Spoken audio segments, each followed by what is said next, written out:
So Get Your Knee Age is going to tell you about your biological age of your joint, specifically your knee, and you can compare it to your chronological age, and then based on that assessment we can see you here at Lanserhof and we can try and get that knee age back to where you want it to be.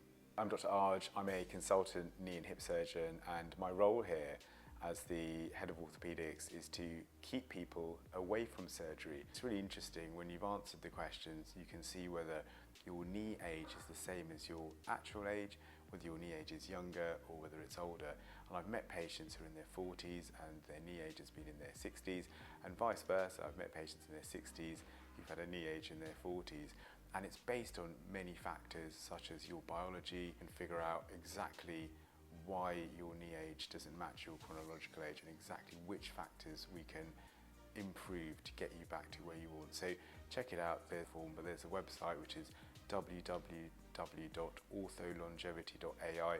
It's totally free if you want to try it, and then based on that assessment we can see you here at Lanserhof and we can try and get that knee age back to where you want it to be.